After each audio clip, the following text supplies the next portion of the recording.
صاحب جب سورہ فاتحہ پڑھتے ہیں تو امام کے پیچھے نماز پڑھنے والوں کو آمین زور سے کہنا چاہیے یا نہیں؟ بے شک کہنا چاہیے، کیونکہ اللہ کے رسول صلی اللہ علیہ وسلم کی سنت ہے یہ، اور صحابہ کرام کی بھی یہ سنت ہے۔ فرض کیجئے میں نے کسی سے 1000 روپے کسی کام کے لیے کچھ مدت کے لیے ادھار لیے، اگر میرا کام 5000 روپے میں 10,000 روپے کسی کام کے لیے ادھار لیے، اگر میرا کام 5000 روپے میں ہی پورا ہو گیا تو باقی روپے میں قربانی کے لیے استعمال کر سکتا ہوں؟ بھائی اس سلسلے میں بہتر تو یہ ہے کہ آپ نے جس کام کے لیے اس سے ادھار مانگے ہیں، ہے نا، تو آپ اس کو قربانی کا بکرا بنانے سے پہلے واپس کر دیں کہ 5000 میں آپ کا کام ہو گیا تو آپ 5000 واپس کر دیں۔ اگر آپ کو آپ کا 5000 بچ گیا اور آپ نے یہ کہا بھائی ہم یہ کسی کام کے لیے لگائیں گے، تو بہرحال آپ اس سے وقت مقررہ پر آپ اس کے قرض کو پورا کر دیں، اور باقی آپ نے اس سے اگر کسی خاص کام کے لیے لیا ہے تو اس سے اجازت لے لیں تو بہتر ہے۔ نمازی کے آگے سے گزرنے کے بارے میں تفصیل سے بتائیے کہ نمازی کے آگے سے کتنے فاصلے پر گزرنا چاہیے۔ دیکھیں نمازی کے آگے سے تفصیل یہی ہے کہ گزرنا حرام ہے، اور اللہ کے رسول صلی اللہ علیہ وسلم نے فرمایا کہ اگر کسی کو پتہ چل جائے کہ نمازی کے آگے سے گزرنے کا کتنا بڑا گناہ ہے تو وہ 40 برس تک ٹھہرنا گوارا کرے گا، لیکن نمازی کے آگے سے گزرنا گوارا نہیں کرے گا۔ جہاں تک فاصلے کی بات ہے، اس سلسلے میں مجھے علم نہیں ہے کہ کتنا فاصلہ ہونا چاہیے، تب رہا کہ اگر مطلب یہ ہے کہ تا حد نظر جہاں اس کی نظر جاتی ہے، اگر اس حد تک اس کے فاصلے سے دور گزر رہا ہے تو میں سمجھتا ہوں کہ میری اپنی خیال کی کوئی حرج نہیں ہے، بقیہ آپ بڑے لوگوں سے پوچھ لیں، علماء سے، اللہ آپ کو جزائے خیر دے۔ یہ کیا ہے بھائی؟ باڈی اسپائر کیا ہے؟ یہ ریمونڈ مار کر نماز پڑھنا جائز نہیں ہے کیا مطلب؟ اچھا باڈی اسپرے وغیرہ، خوشبو وغیرہ جائز ہے، کوئی حرج نہیں ہے۔ ہمارے بچے کا نام گھر والے محمد طالس رکھ دیے ہیں، کیا یہ نام ہو سکتا ہے؟ محمد تو صحیح ہے، طالس تو یہ الف لام سے یہ نام میرے علم میں نہیں ہے، سمجھ رہے، اس لیے مجھے نہیں معلوم ہے، اللہ آپ کو جزائے خیر دے۔ محمد تو اچھا نام ہے، آپ محمد ہی رکھیں، طالس کی کیا ضرورت ہو، ہٹا دیں، ہے نہیں۔ ہمارا ایک ساتھی ورکشاپ میں کام کرتا ہے، کفیل سے اتفاق ہوا تھا ٹکٹ اقامہ کفیل کا ہوگا، مگر کفیل اقامہ ٹکٹ کا پیسہ نہیں دیتا۔ ہمارے دوست کے مائنڈ میں یہ بات بیٹھی ہوئی ہے کہ کفیل ہمارا حق مارتا ہے، اس لیے 10 یا 20 ریال کبھی کبھار مار لینا مشکل نہیں۔ اس مسئلے کو قرآن و حدیث کی روشنی میں واضح کریں تاکہ ہمارے دوست کو حقیقت سے آگاہی ہو جائے۔ اگر کفیل گندگی کھا رہا ہے، پیشاب پیخانے کھا رہا ہے، تو اس کا یہ مطلب نہیں ہے کہ ہم بھی پیشاب پیخانے کھانے لگیں۔ اگر وہ آپ کا حق مار رہا ہے تو قیامت کے دن اس کو، چاہے وہ کوئی بھی ہو، حرم کا امام ہی کیوں نہ ہو، وہ اللہ کے سامنے اس کو کھڑا ہونا پڑے گا اور آپ کے حق کو وعدے کے مطابق دینا پڑے گا۔ تو آپ وہ گندگی نہ لیں، نہ وہ گندگی کھائیں، آپ اس سے پرہیز کریں، اللہ آپ کو جزائے خیر عطا فرمائے۔ کیا پالتو کتے کا شکار حلال ہو سکتا ہے؟ پالتو کتا جسے پالتو کتا ہی نہیں بلکہ قرآن میں یہ ہے وہ پالتو بھی ہو، اس کو آپ نے سکھایا ہو، سدھایا ہو، ایسا کتا جسے آپ نے بسم اللہ کر کے شکار پہ چھوڑا، اب وہ پکڑ کے لا رہا ہے اور وہ مر گیا، شکار تو آپ کے لیے جائز ہے، لیکن اگر وہ زندہ ہے تو آپ کے لیے ذبح کرنا بسم اللہ اللہ اکبر کر کے یہ جائز ہے۔ اللہ پاک آپ کے علم میں اضافہ فرمائے، آمین۔ اللہ آپ کو تندرستی عطا فرمائے، اللہ آپ کو بھی تندرستی عطا فرمائے، علم میں اضافہ دے، اللہ آپ کو لمبی زندگی، اللہ آپ کو بھی لمبی زندگی دے بھائی۔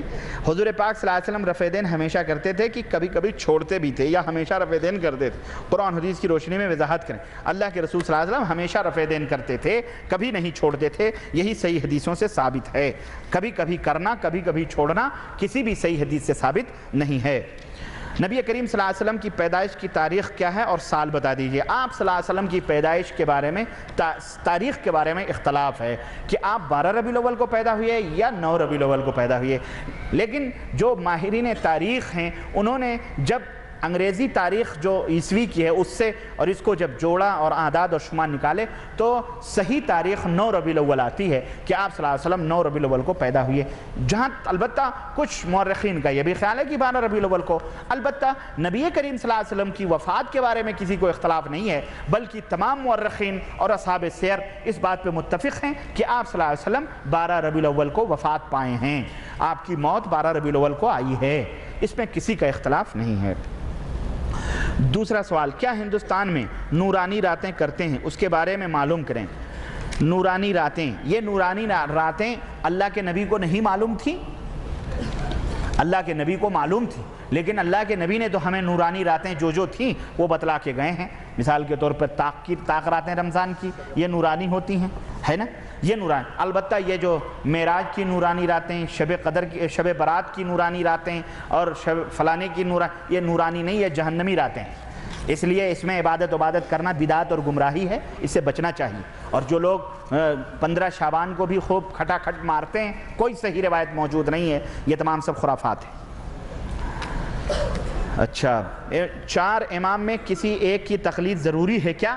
اما ساری رامائن ختم ہو گئی، پتہ ہی نہیں چلا کہ سیتا مرد تھی کہ عورت؟ یہ چاروں اماموں نے کہیں یہ نہیں کہا ہے کہ میری تقلید کرو، سمجھ رہے ہیں میرے بھائی، بلکہ سبوں نے کہا ہے اتباع کرو نبی کریم صلی اللہ علیہ وسلم کی۔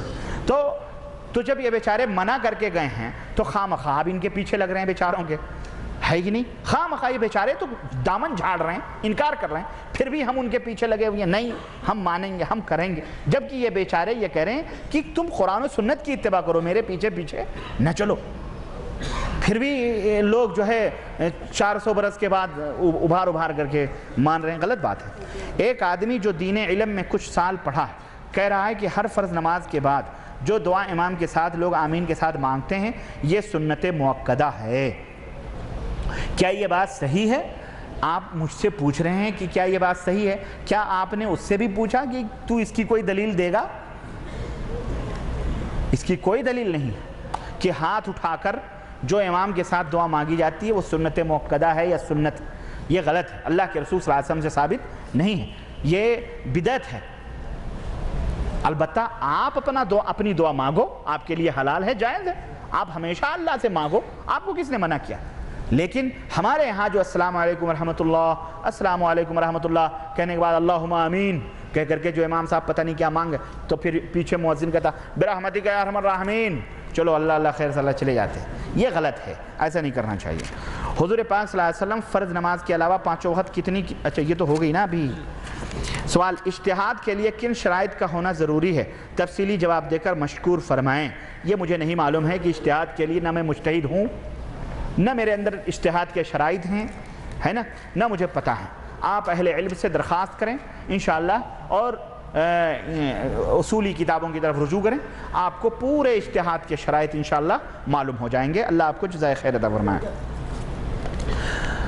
آپ نے حقیقت بیان فرمایا ہے مگر یہ تقریر عوام الناس میں نہیں علماء میں کرنے کی ہے، اور جس کا کتاب کا آپ نے حوالہ دیا ہے اس مصنف کو پکڑ کر اس کی تحقیق کریں، اور دیوبندی علماء وہی عقیدہ بیان کرتے ہیں جو آپ نے امام اعظم کا بیان کیا ہے۔ البتہ بریلوی حضرات کا کہاں ہے بھائی؟ اچھا، تو اللہ آپ کو جزائے خیر دے۔ یہ تقریر علماء میں تو ہے ہی ہے، ہمارے جو احباب سن رہے ہیں اللہ کے فضل سے سب لوگ سمجھ چکے ہیں انشاءاللہ۔ بولو سمجھے ہیں کہ نہیں سمجھے؟ سمجھ رہے؟ آج یہی شکوے ہم سے کیے جاتے ہیں کہ یہ جو میرے تعلق سے ایک آدمی نے، اور لوگ بڑا جھوٹ بولتے ہیں، اتنا جھوٹ بولتے ہیں اللہ کی قسم، بات جو حق ہے اس کو نہیں بتاتے۔ اب ایک صاحب ندوے کے ہیں، بہت بڑے عالم ہیں، بہت مشہور ہیں، نام نہیں لوں گا میں، مولانا ابو الحسن ندوی صاحب کے بھانجے ہیں، انہوں نے ایک تقریر میں کہا کہ حدیثیں ضعیف بھی ہیں، وہ ابو داؤد نے بھی روایت کی ہے، ترمذی نے بھی بیان کی ہے، اور فلانے نے بھی بیان کی ہے، تو ضعیف حدیثیں ان محدثین نے بیان کی ہیں، اور یہ وہ باتیں ہیں جو علماء میں بیان کرنے کی ہیں، اس کو عوامی لیول پر پبلک پر کیوں بیان کیا جاتا ہے؟ تو اگر وہ ضعیف حدیثیں ترمذی ابو داؤد کے اندر موجود ہیں تو اگر فضائل اعمال اور فضائل صدقات میں بھی موجود ہیں تو اس پہ کیوں اعتراض کیا جاتا ہے؟ میں نے کہا لو میاں، ہم ضعیف اور صحیح حدیثوں پہ اعتراض نہیں کرتے، اس کے اندر جو گند چھپی ہوئی ہے میں عقیدے کی، ہم اس کو بیان کرتے ہیں، کیا سمجھے؟ جو عقیدے کی گند ہے۔ اچھا، یہ مولوی بھی ہوشیار ہے، یہ عوام میں عقیدے کا ذکر نہیں کرتا، وہیں گھماتا ہے کیا؟ بس ترمذی میں بھی ضعیف حدیثیں ہیں، نسائی میں بھی ضعیف حدیثیں، تو اگر حضرت جی نے اس میں ضعیف حدیثیں ذکر کر دی تو کون سا جرم کر دیا؟ بیٹا ذرا عقل سے کام لو، بہکاؤ مت امت کو، جھوٹ مت بولو، اس امت کے اندر یہ گند مت پھیلاؤ، اس کے اندر بدعقیدگیاں ہم نے کھول کھول کا بیان کی ہیں، اور اس نے بھٹکل میں تقریر کی ہے کہ معراج ربانی یہ کیسٹوں کو آگ لگا دو. ہم نے کہا کیسٹوں سے پہلے ان کتابوں کو آگ لگاؤ جس کے اندر یہ گند ہے. استغفر اللہ, اس طرح جھوٹ تھوک کے بھاؤ بولتے ہیں. ہماری بات سنو غور سے. ہم ان بدعقیدگیوں کے خلاف اعلان جہاد کرتے ہیں. اب امت کے سامنے جا کے نہ کہو یہ اماموں کے خلاف اعلان جہاد کرتے ہیں. یہی کہتے ہیں یہ اللہ کی قسم. بھولے بھالے لوگوں کو یہی کہتے ہیں, امام کو نہیں مانتے, اولیاء کو نہیں مانتے, بزرگوں کو نہیں مانتے. پدی کا جربہ بڑا ہے امام کا ماننے والا بے غیرت. امام کے اوپر تو نہ جانے کتنی غلط تہمتیں تم نے اپنی کتابوں کے اندر لگائی ہیں. استغفر اللہ. جس سے بیچارہ امام ابو حنیفہ رحمۃ اللہ علیہ بری تھے, وہ ہمارے امام تھے, لیکن اپنی گندگیوں کو بچانے کے لیے تم نے امام صاحب رحمۃ اللہ علیہ کی آڑ لی ہے. نعوذ باللہ. کل قیامت کے دن برات کا انشاءاللہ وہ اظہار کریں گے. تو عوام کے لیے بھی یہ تقریریں ہیں اور علماء حضرات کے لیے بھی. علماء کوئی آسمان سے نہیں اترے. ہمارے مولویوں کو بڑا غرور ہوتا ہے, ارے ہم فلانے دارالعلوم سے فارغ ہیں, یہ تو چند دن کا لڑکا ہے, اس کو یہ آیا ہم کو نصیحت کرنے. مولانا حضرات معاف کیجئے گا, یہ نصیحتیں, یہ قرآن و حدیث صرف ان جو عوام کے لیے نہیں ہیں بیچاروں کے لیے, یہ سب کے لیے ہیں. اللہ سے اگر ڈرتے ہو تو رجوع کرو قرآن و سنت کی طرف. اگر علم ہے تو, اور اگر دیانت ہے اور امانت کا تمہیں دعویٰ ہے اور تعصب اور بد مذہبی اور بدعقیدیت کے چشمے تم نے نہیں لگائے ہیں, تو آؤ ہم تمہیں چیلنج کرتے ہیں کہ ان کتابوں کو پڑھ کر توبہ کرو اور صحیح دین جو قرآن و سنت کا ہے اس کو اپناؤ. چاہے کوئی بھی ہو, اپنے آپ کو مفتی کی سرٹیفکیٹ لے کے نکلے ہو کہ علامہ فلانہ کی لے کے نکلے ہو. آپ بڑے اتحاد کی باتیں کر رہے ہیں, لوگوں میں اختلافیں باتیں بتا کر اتفاق کیسے پیدا کر سکتے ہیں؟ میں اختلافی بات کیا ہوں؟ یہ اختلافی باتیں تھیں میاں, یہ اتحاد کی باتیں تھیں. اتحاد کی کہ اتحاد پیدا کیسے ہوگا؟ جب تک کینسر کے اس گوشت کو یا اس رگ کو کاٹو گے نہیں اور کھول کے بتاؤ گے نہیں, تب تک اتحاد کیسے ہوگا بھائی؟ ہم لاگ لپیٹ کے کہنے کے تو عادی نہیں ہے کہ آ جاؤ لا الہ الا اللہ کی طرف, خلاص مسلمان ہو جاؤ, متحد ہو جاؤ. بھائی یہ گندگیاں جو شرک و بدعت کی ہیں ان سے پاک ہو. یہی اتحاد کی سب سے بڑی اتحاد کی راہ ہے. تعالوا الی کلمۃ سواء بیننا و بینکم. اس کلمے کی طرف آؤ جو ہمارے اور تمہارے درمیان متفق ہے. نمبر 1, اللہ نعبد الا اللہ, اللہ کے سوا کسی کی عبادت, ولا نشرک بہ, عبادت بھی اللہ کے سوا کسی نہ کریں اور اللہ کے ساتھ کسی کو شریک بھی نہ کریں. ولا یتخذ بعضنا بعضا اربابا من دون اللہ, اور ہم میں کوئی کسی کی تقلید بھی نہ کرے. ہم میں کوئی کسی کی تقلید بھی نہ کرے, رب نہ بنائے. 3, اور چوتھا کیا ہے؟ 4 ہے نا, 3 ہے. عبادت اللہ کے سوا کسی کی نہ کرو, شرک نہ کرو, اور ہم میں کوئی کسی کو رب نہ بنائے. فائن, اگر اس کو تسلیم کر لیں تو الحمدللہ, اگر نہ تسلیم کریں تو ان سے کہہ دو کہ ہم مسلمان ہیں اور خلاص, ہمارا تمہارا کوئی رشتہ نہیں. تو توحید یہ مین ہے, اس کے اوپر اتحاد پیدا ہوگا. تو ہم اس بیس پر اتحاد کی بات کرتے ہیں. ہم وہ سیاسی اتحاد اور بازی گری کے دعوے دار نہیں ہیں, سمجھ رہے ہیں کہ سب کچھ اسی کے اندر, تو بھی آ جا, تو بھی آ جا, تو بھی آ جا. یہ اتحاد نہیں ہے. یہ تو کفر سے کبھی سودا اور اتحاد بدعقیدگی سے نہ محمد الرسول اللہ صلی اللہ علیہ وسلم نے کیا ہے اور نہ ہی اپنی امت کو اس کی دعوت دی. یہ گزارش ہے کہ اپنا زیادہ وقت تو دروس اس مسجد میں منعقد کر سکتے ہیں تو مہربانی ہوگی, کیونکہ دور دراز علاقوں تک بہت دقت ہوتی ہے, کیونکہ وقت زیادہ ہو جاتا ہے اور مردوں کو تکلیف ہوتی ہے. یہ گزارش ہے کہ اپنا زیادہ تو دروس اس مسجد میں یعنی دوبارہ درس کرنے, اچھا دوبارہ درس کرنے کی فرمائش ہے. پھر میرے انڈر میں یہ بات تو نہیں ہے.